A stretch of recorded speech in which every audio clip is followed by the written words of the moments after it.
열왕기하 6장 13절에서 19절 말씀입니다. 한 절씩 교독으로 읽도록 하겠습니다. 13절 먼저 제가 읽겠습니다. 왕이 이르되 너희는 가서 엘리사가 어디 있나 보라. 내가 사람을 보내어 그를 잡으리라.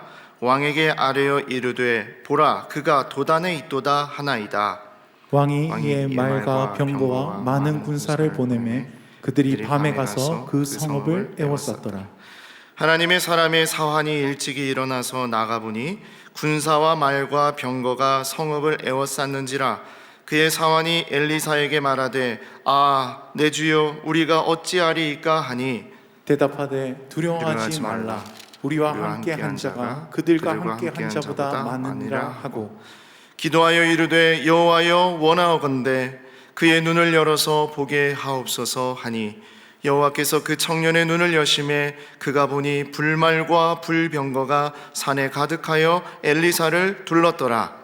아람 사람이 엘리사에게 내려오매 엘리사가 여호와께 기도하여 이르되 원하건대 저 무리의 눈을 어둡게 하옵소서 하매 엘리사의 말대로 그들의 눈을 어둡게 하신지라. 19절 같이 읽겠습니다.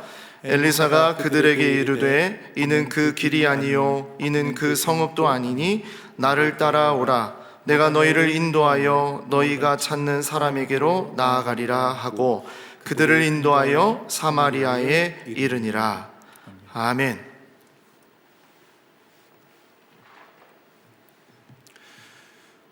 이 일이 정말 좋은 일인지 나쁜 일인지 지나가 봐야 알 때가 있습니다. 또 그런 일들이 있죠. 그래서 쉽게 판단해서는 안 됩니다. 갑작스러운 실패나 또 사고나 질병, 전쟁 등이 그렇습니다. 그런 일은 분명히 고통스럽고 낙심될 일입니다.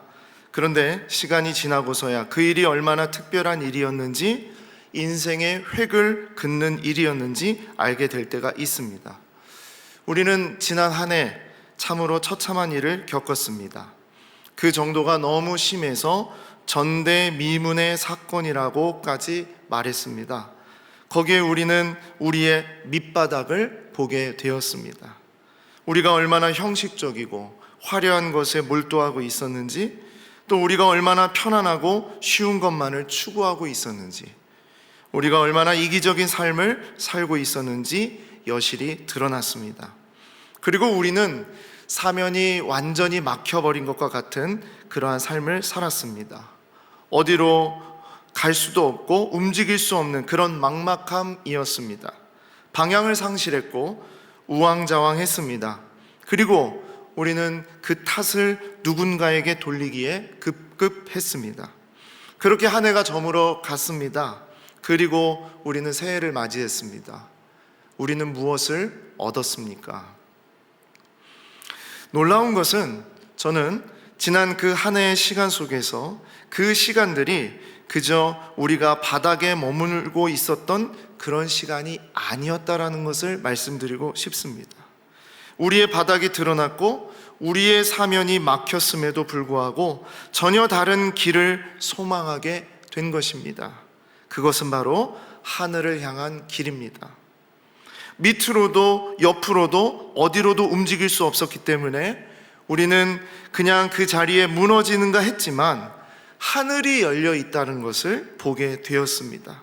아니, 사실 하늘은 항상 열려 있었습니다. 그런데 우리의 힘으로 더 이상 아무것도 할 수 없다고 할 때까지 우리는 우리가 할 수 있는 것을 계속 찾았습니다. 하지만 그때는 하늘이 보이지 않았거든요. 그런데 시간이 지나면서 더 이상 아무것도 할 수 없다고 우리가 고백했을 때 그때에서야 하늘이 보이게 되었고 하나님이 하시는 일이 드러나게 되었습니다. 제 아버지는 일제강점기에 태어나셨고 또 30대 초반에 6.25 한국전쟁을 겪으셨습니다. 그래서 그 참담했던 그 역사를 살아오면서 일제의 핍박과 전쟁의 참상이 얼마나 고통스러운 것인지 생생하게 보았고 늘 그 이야기를 어린 저에게 해주셨습니다. 그런데 늘 그 이야기의 결론은 은혜였습니다. 일제강점기에 교회는 엄청난 성장을 했고 전쟁이 휩쓸고 간 자리에는 교회가 제일 먼저 세워졌다는 이야기를 해주셨습니다. 그 시절에 이 나라는 의지할 것이 아무것도 없었습니다. 그러니까 하늘만 바라보고 하나님만을 바라본 것입니다. 그리고 그렇게 부흥이 일어났습니다. 하나님이 하시는 일이 그렇게 드러난 것입니다. 오늘 본문은 밑바닥을 드러낸 우리에게, 사면이 다 막혀있는 우리에게, 어디도 길이 보이지 않는 우리에게 주의 역사가 있음을 말하고 있습니다. 사방이 다 적으로 둘러싸여 있고 어떤 것도 할 수 없을 때 주께서 무엇을 보이시는가, 이것을 보게 되는 것입니다. 오늘 본문은 이렇습니다.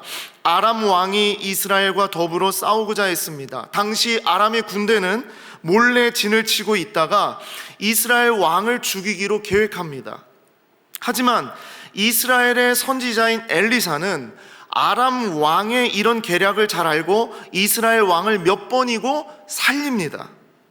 그러자 아람 왕은 사기를 잃었습니다. 거대한 태풍에 바닷물이 출렁거리듯이 흔들렸습니다. 그러면서 이렇게 말합니다. 누가 이스라엘 왕과 내통하는 것인가? 어떻게 번번이 우리의 작전이 이렇게 실패한단 말인가? 하면서 부하들을 의심하기도 했습니다. 그때 한 신하가 말합니다. 이건 다 엘리사 때문입니다.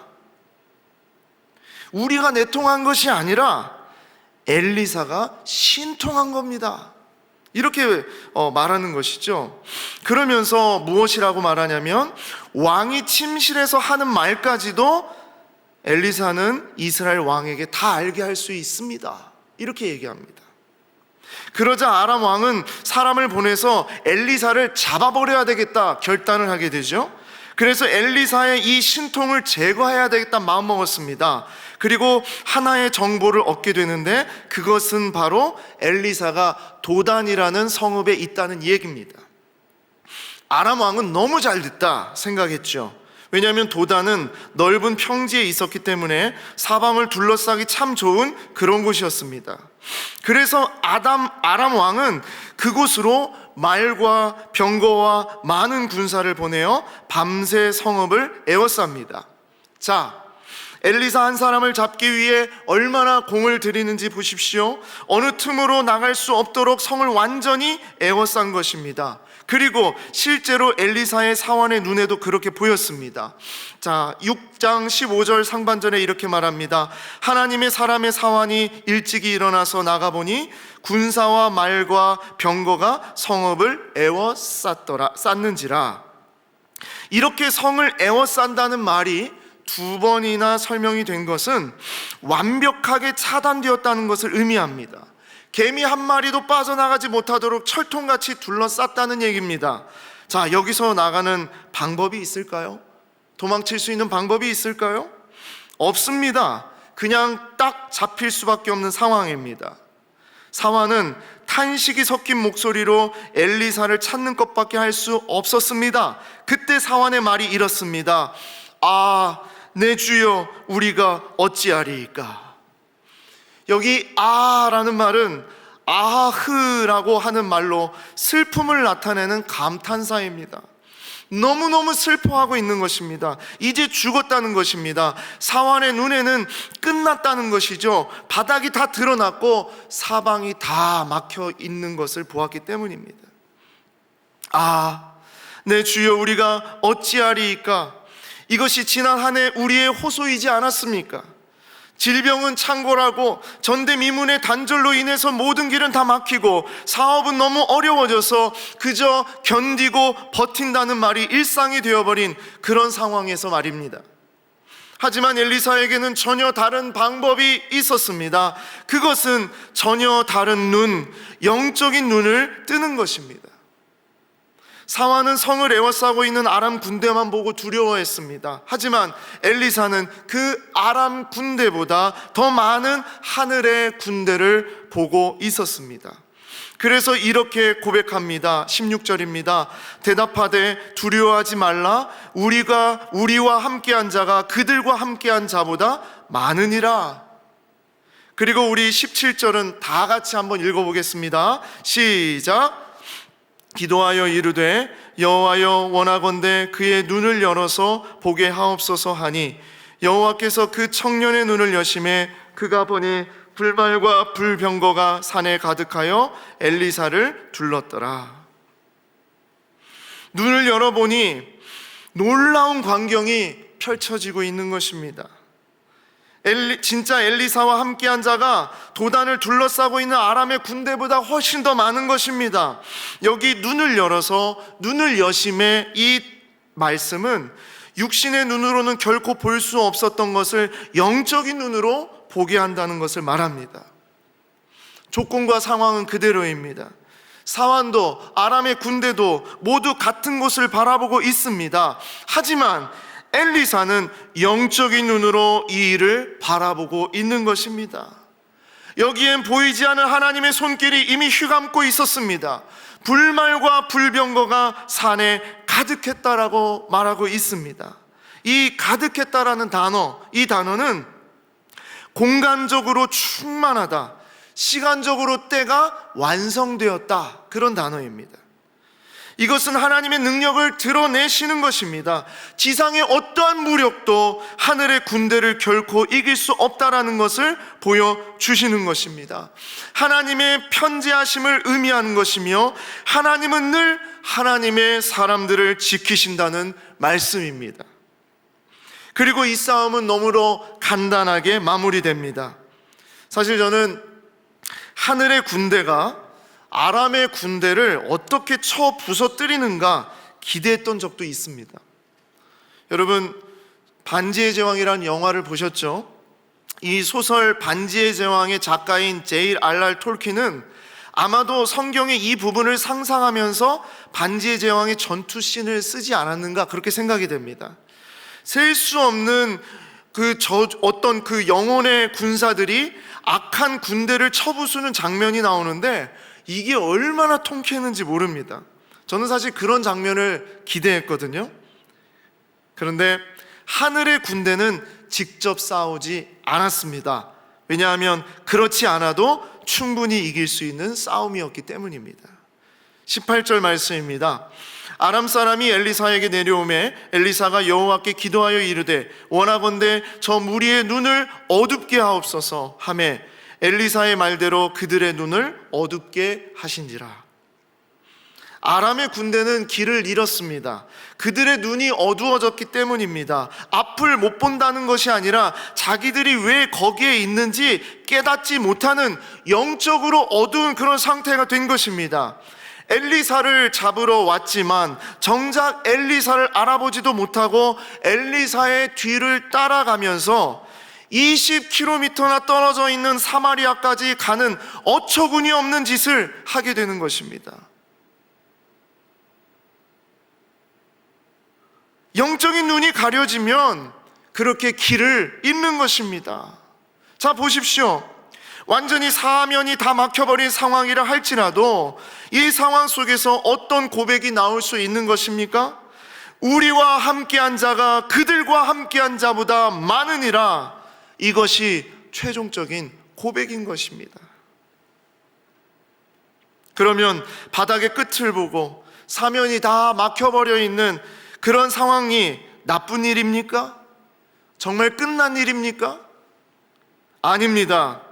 이 일은 진정 특별한 일이요, 또한 그 결과는 너무도 즐거운 일이 되는 것입니다. 이 경험은 어떤 것과도 바꿀 수 없는 역사적인 경험이 되는 것입니다. 여러분, 우리가 간증을 들을 때에 어디에서 은혜를 받습니까? 너무나 참담하고 너무나 막막한 그러한 상황 속에서 하나님께서 하시는 일을 경험했을 때 여러분, 우리는 그 간증에 감동을 받지 않습니까? 그렇죠? 때론 지우고 싶은 어떤 사건을 겪을 때엔 정말 그곳이 지옥 같고 끝없는 터널같이 느껴질 때가 있습니다. 정말 고통스럽습니다.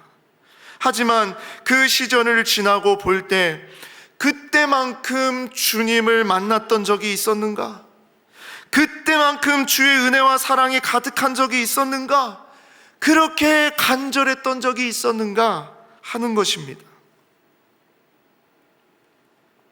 그런데 문제는 작년 한 해만 아니라 앞으로 우리에게 수없는 일들이 기다리고 있다라는 것입니다. 아니, 지금 그런 상황인 분도 계실 것입니다. 지옥 같은 하루하루를 버티면서 말이죠, 바라기에 우리에게 영적인 눈이 열리기를 소망합니다. 자, 그러면 영적인 눈으로 우리의 삶을 바라볼 수 있으려면 우리는 그러면 어떻게 해야 할까요? 우리는 이 말씀을 통해서 무엇을 붙잡아야 하는 것일까요? 첫 번째로, 보이는 것만 믿으면 안 됩니다. 일어난 일을 사실 그대로 보는 것은 중요한 것입니다. 대부분 교통사고가 발생하면 사실 그대로 보려고 하지 않죠. 자기에게 유익한 대로 보려고 합니다. 또 부부싸움도 대부분 좀 그런 것 같습니다. 사실만을 가지고 다투는 것이 아니라 이전 것이나 다른 감정을 끄집어서 연결짓기 때문에 더 큰 일이 벌어질 때도 있습니다. 그래서 일어난 일을 사실 그대로 보는 것, 이건 정말 중요한 것입니다. 하지만 믿음의 사람들은 그렇지 않아요. 거기에서 멈추지 않아요. 보이는 것만 믿게 되었을 때 놓치는 것이 있다는 것입니다. 여러분, 이 세상에 보이지 않는 중요한 것들이 정말 많잖아요. 우리가 호흡하는 공기, 부는 바람, 또 적외선이나 자외선, 또 전파나 통신 신호, 우리 몸에 침투하는 바이러스, 그것을 막아내는 항체, 누군가를 사랑하는 감정이나 기쁨이나 슬픔 등, 여러분, 얼마나 보이지 않는 것들이 많습니까? 그런데 이 가운데 우리가 가장 크게 놓칠 수 있는 것은 바로 보이지 않는 하나님의 손길입니다. 엘리사의 사환이 그렇게 두려워했던 이유가 무엇입니까? 사환은 보이는 것만 믿었기 때문입니다. 그래서 두려웠습니다. 그래서 막막했습니다. 성경은 말합니다. 고린도후서 4장 18절 말씀, 우리가 주목하는 것은 보이는 것이 아니요 보이지 않는 것이니 보이는 것은 잠깐이요 보이지 않는 것은 영원함이라. 그리스도인은 보이지 않는 것을 주목하는 사람입니다. 지금 닥친 일의 사실 그대로를 볼 줄 알아야 하지만 이 일의 궁극적인 방향과 목적을 바라볼 수 있어야 합니다. 그것을 바로 우리는 하나님의 뜻이다, 이렇게 말합니다. 바울은 그래서 낙심하지 말라고 말합니다. 고린도후서 4장 16절에 그러므로 우리가 낙심하지 아니하노니 우리의 겉사람은 낡아지나 우리의 속사람은 날로 새로워지도다. 우리가 잠시 받는 환난에 경한 것이 지극히 크고 영원한 영광에 중한 것을 우리에게 이루게 함이니. 지금의 환난은 잠시지만 이것은 장차 우리가 받게 될 영원하고 한량없이 큰 영광을 바라보게 되는 시간이라는 것이에요. 그래서 보이지 않는 하나님의 손길에 시선을 고정할 수 있기를 소망합니다. 이것은 바로 기도하는 자에게 주시는 영적인 눈으로만 바라볼 수 있습니다. 그러므로 두 번째로, 우리의 싸움은 모두 기도의 싸움입니다. 예전에 이런 구호가 있었습니다. 기도는 만사를 변화시킵니다. 물론 기도만 하면 원하는 대로 다 된다는 시기로 외쳤기 때문에 문제가 되기도 합니다. 하지만 사실 이 말은 정말 맞는 말입니다. 기도는 만사를 변화시킵니다. 기도할 때 하나님의 뜻을 바라기 때문에 모든 일을 하나님의 뜻에 맞게 하나님께서 변화시켜 주신다는 것이에요. 도단을 에워싼 말과 병거가 너무나 많고 많은 군사가 있었습니다. 하지만 엘리사는 하늘의 하나님께 기도합니다. 17절 말씀에 여호와여 원하건대 그의 눈을 열어서 보게 하옵소서. 그러니까 하나님이 이 기도를 들으시고 이 청년의 눈을 여셨습니다. 영적인 눈을 열어주셨습니다. 18절 말씀에 엘리사가 여호와께 기도하여 이르되 원하건대 저 무리의 눈을 어둡게 하옵소서. 그랬더니 또 여호와께서 이 무리들의 눈을 어둡게 하셨습니다. 기도하면 하나님의 하시는 일을 볼 수 있다는 것입니다. 여러분, 우리는 정말 이렇게 기도하기를 원합니다. 주여, 나의 눈을 열어서 주의 역사를 보게 하옵소서. 정말 우리의 영적인 눈이 열리기를 소망합니다. 젊은이 부서에서 한 번은 표어를 잡은 적이 있는데 이렇게 잡은 적이 있습니다. 한 번 더 기도하고 조금 더 말씀 보자. 표어가 뭐 이런가? 네, 그냥 밍숭맹숭한 그런 표어 같죠? 그런데 여러분 한번 잘 생각해 보세요. 어떤 일을 바라볼 때마다 한 번 더 기도하는 것입니다. 내가 충분히 기도했다고 해도 한 번 더 기도하는 것입니다. 이것은 몇 번 기도하기보다 더 어렵고 더 기도하게 하는 그런 의미입니다. 끝까지 내 마음대로 가려고 하는 그 모든 순간에 정말 내 마음을 내려놓고 하나님의 뜻을 한 번 더, 마지막까지 한 번 더 구해보자, 그런 얘기입니다. 여러분, 올해는 우리에게 말씀에 대한 특심을 주셨습니다. 그것이 성경 통독과 필사입니다. 정말 저도 정말 깜짝 놀랐습니다. 우리 호산나 교회 성도들이, 정말 많은 성도들이 말씀 통독과 필사에 지금 정말 최선을 다하고 있습니다. 정말 귀한 일입니다. 모든 통독자들과 필사자들에게 박수를 보냅니다. 끝까지 말씀으로 승리하는 한 해 보내시기를 소망합니다. 그리고 여기에 더불어서 정말 간절히 원하기는 기도의 단을 쌓는 한 해가 되기를 원합니다. 말씀이 하나님의 말씀을 들을 수 있는 통로가 된다면 기도는 나의 간구를 올려드릴 수 있는 통로가 됩니다.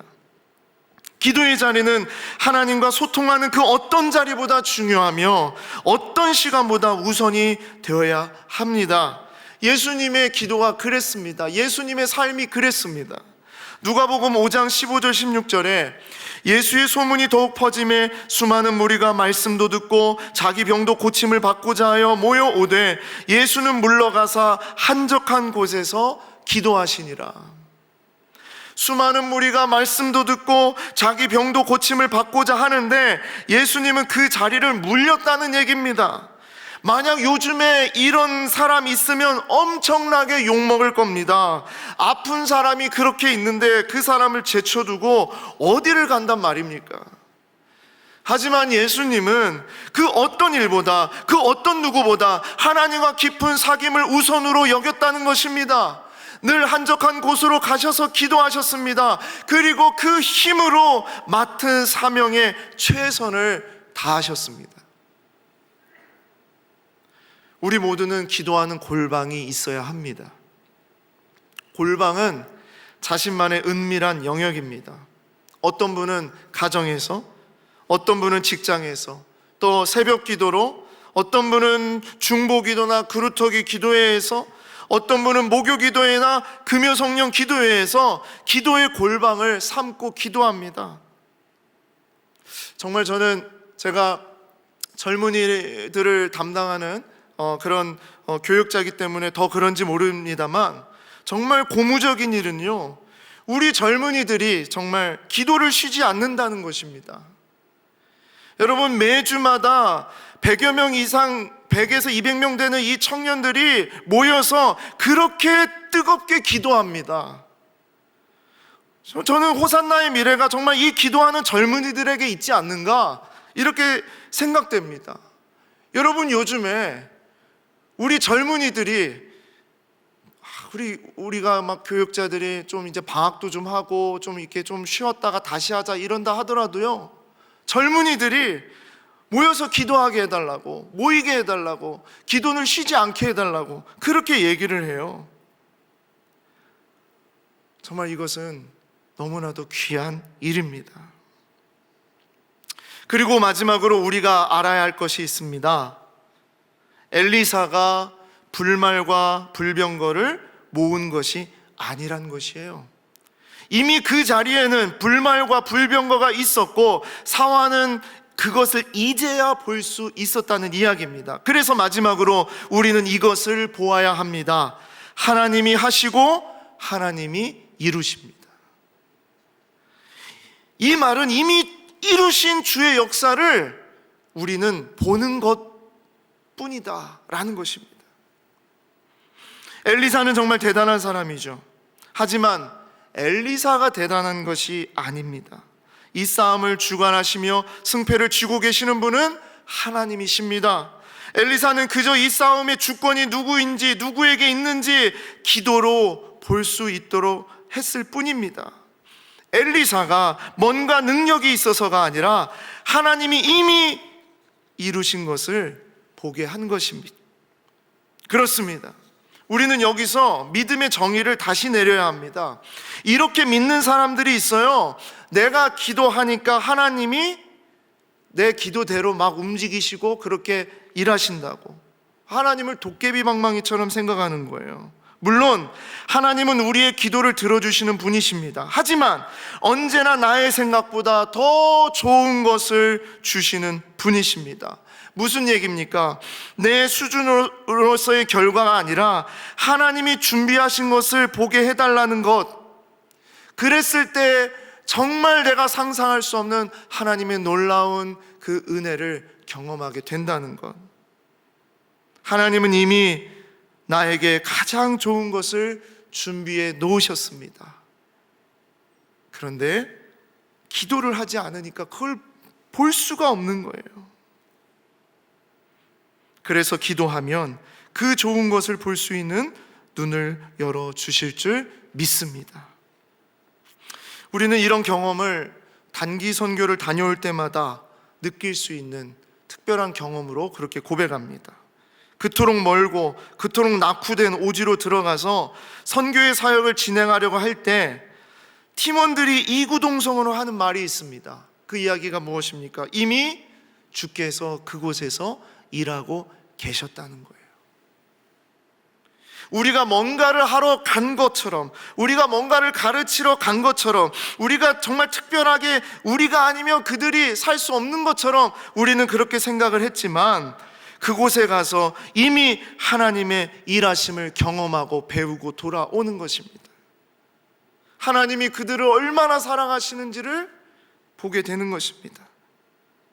그래서 단기 선교는 그 영혼들을 위해서 가는 게 아니라 바로 우리가 은혜를 받을 수 있는 자리이기 때문에 가야 되는 겁니다. 엘리사가 하는 일이 있었다면 그저 하나님께서 이루신 그 모든 일들을 볼 수 있는 눈을 뜨게 해달라는 것이었습니다. 이미 하나님께서 불말과 불병거로 지키셨고 그것을 엘리사는 볼 수 있는 눈을 뜨게 해달라고 기도했던 것입니다. 하나님은 지금도 일하고 계십니다. 그 답답한 마음, 그 외로운 마음, 그 힘든 그 마음을 아시고 이미 하나님은 일하고 계시는 줄 믿습니다. 단지 아직 우리의 영적인 눈으로 그것을 못 볼 뿐입니다. 우리의 기도는 하나님이 하시고 하나님이 이루시는 일을 보게 해달라고 기도하는 것입니다. 여호와여, 원하건대 눈을 열어서 보게 하옵소서. 말씀을 정리하겠습니다. 어린 시절 제가 자란 환경은 정말 보이는 것만을 봤을 때 정말 형편이 없었습니다. 며칠 전 부산이 영하 12도를 찍었을 때 제 고향은 영하 23도를 찍었습니다. 제가 그곳에서 자라나면서 정말 싫었던 세 가지가 있는데 그 중에 하나가 추위고, 두 번째가 가난이었고, 세 번째가 부모님의 일방적인 서원 기도였습니다. 그래서 나는 커서 정말 부자가 되겠다고, 사업가가 되어서 따뜻한 집에서, 반듯한 집에서 살겠다고, 그리고 어떻게 해서든지 나는 목회자가 되지 않겠다고, 그리고 그러한 길만을 찾았던 때가 있습니다. 하지만 하나님을 인격적으로 만나고 영적인 눈으로 그 삶을 바라보게 되었을 때, 여러분, 지금은 저는 그 모든 시간이 저에겐 최고의 보물이라고 고백하는 간증이 됩니다. 그런 날들을 통해서 하나님의 인도하심과 보호하심을 고백할 수 있었기 때문입니다. 결국 이 자리에 서서 그 은혜를 나눌 수 있는 사람으로 하나님은 이렇게 인도해 주셨습니다. 사랑하는 성도 여러분, 우리는 우리의 작년 한 해를 잊지 못할 것입니다. 질병의 팬데믹 가운데에서 우리가 얼마나 연약하고 비천한 존재였는지, 우리가 얼마나 형식적이고 화려한 것에 몰두했었는지, 그리고 우리가 얼마나 이기적인 존재였는지 그런 것을 보았는데, 그래서 끝난 것이 아닙니다. 그래서 우리는 그렇게 주의 은혜를 구할 수 있게 된 것이고 하나님의 마음을 달라고 할 수 있는 것입니다. 그래서 영적인 눈으로 이것을 바라볼 수 있는 축복을 우리에게 허락해 달라고 기도하기를 원합니다. 어쩌면 우리가 평생의 시간이 지나고 자손의 자손을 보게 되었을 때 우리가 이 시절의 이야기를 나중에 할지 모릅니다. 얘들아, 오래전 코로나19라는 질병이 있었단다 하면서 바로 우리가 겪은 이 시절을 말할 때가 있을 것입니다. 그리고 그때의 고백은 우리가 분명히 이렇게 고백할 줄 믿습니다. 더 이상 아무것도 할 수 없었을 때 그때야 하나님을 바라보게 되었단다. 모든 상황 속에서 영적인 눈으로 그것을 바라보게 해달라고 기도하는 여러분과 제가 되기를 소망합니다. 이 시간 우리 이 말씀 붙잡고 함께 기도하기를 원합니다.